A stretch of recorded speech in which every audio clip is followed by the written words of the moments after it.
The Seattle Mariners made the playoffs in 2022 for the first time in 21 years. The following 2 years, they missed out on the playoffs by 1 and 2 games respectively.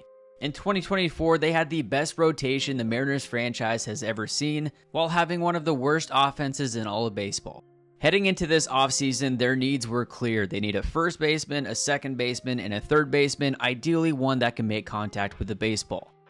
They were quick to make it clear that they were out of the top of the free agent pool. They will not be going after Pete Alonso or Alex Bregman or any of the big boppers. No. And back in November, after non-tendering contracts to Josh Rojas, Sam Haggerty, Austin Voth, and JT Chargois, Seattle Times Mariners beat writer Adam Jude reported that these moves had freed up about $8 million in payroll budget, roughly doubling what the Mariners are projected to have available this offseason. Meaning that to fill these 3 holes, the Mariners had $16 million of payroll to work with. And yet, here we sit on January 9th, just 5 weeks until spring training. A total of over $2.5 billion worth of contracts have been signed this offseason. And the Mariners are one of just 4 teams to not spend a single dollar on a free agent so far this offseason. This ownership group is guilty of outright negligence. Industry experts are sharing their opinions on Mariners ownership. From an ESPN article by Jeff Passan, he states, whatever you want to call it, to keep it simple, cheap ownership, the Mariners are actively blowing one of the best opportunities in baseball. They have a historically good pitching rotation that is the envy of 29 other teams. And despite a payroll that is a full $80 million below the luxury tax threshold, they haven't spent a single dime this winter. Smart owners understand windows, and the Mariners are trying to thread the needle by transitioning from their current one into the next generation when a number of excellent homegrown bats join the lineup, which makes the opportunities right now optimal. Seattle is 2 bats away from being a genuinely dangerous team. Prices and years are dropping. Bregman would be perfect. Alonso would bring middle-of-the-order juice. This should not be hard. That's not how it works in Seattle. Mariners president of baseball operations, Jerry Dipoto, when the season ended, combated the speculation that the Mariners might trade one of their starting pitchers for a bat. He stated, "We could shoot ourselves in the foot by trying to get too crafty in what we do. Our pitching is how we're built. I love our rotation." He even went so far to say that trading pitchers from the rotation would be Plan Z. They have no intention of doing that. And yet now, for a majority of the offseason, the Mariners have been shopping one of their starting pitchers in Luis Castillo. Granted, the starting pitching market this offseason has gone crazy, with Max Fried getting over $27 million per year over 8 years with the Yankees, Corbin Burnes getting $35 million per year for 6 years with the Diamondbacks, Blake Snell getting over $36 million per year for 5 years with the Dodgers, Nathan Eovaldi getting $25 million per year with the Rangers, and the list goes on.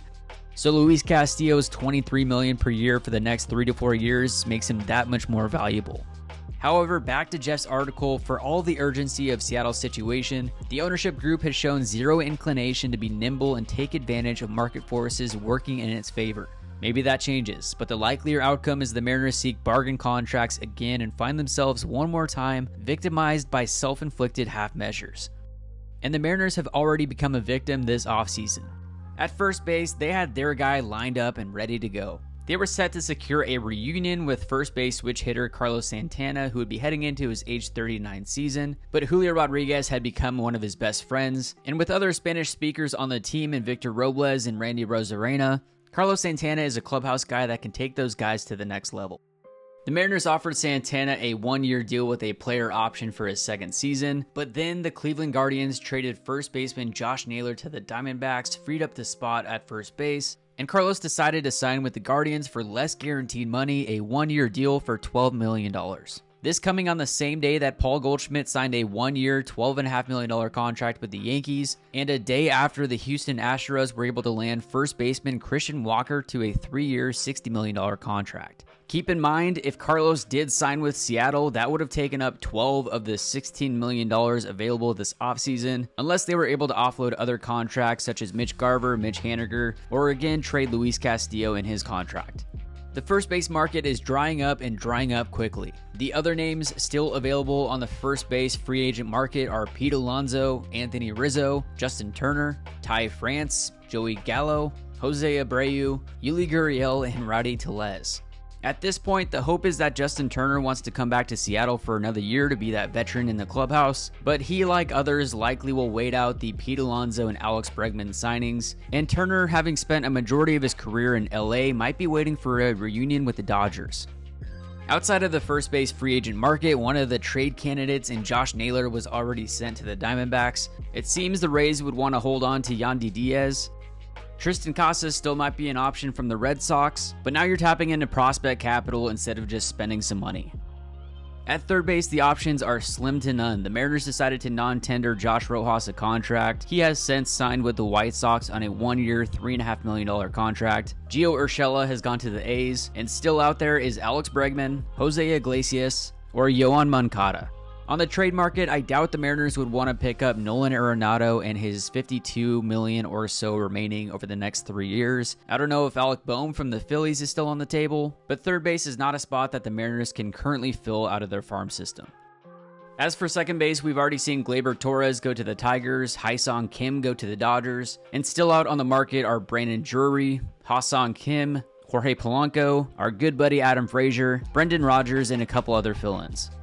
There are some trade targets out there at second base. Nico Horner was a name that was mentioned. However, after they've already traded Isaac Paredes to the Astros in exchange for Kyle Tucker, that option isn't quite as realistic.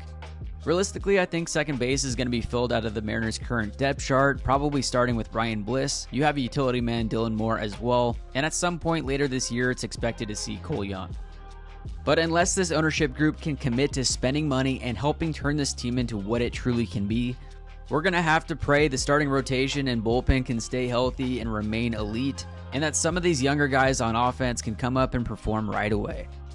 Let me know your thoughts in the comments below on the Mariners ownership group. What moves would you make at this point? What free agents would you sign? What trades would you make? And if you've made it this far, I appreciate your support. Make sure to like and subscribe. And if you or someone you know is thinking of buying, selling, or refinancing a property in the Pacific Northwest, make sure to reach out to myself, the Couch GM, Connor Webb, to hit a home run with your mortgage financing needs. I'll have a link in the description of this video if you'd like to reach out and connect. Otherwise, I'll see you at the ballpark sometime soon.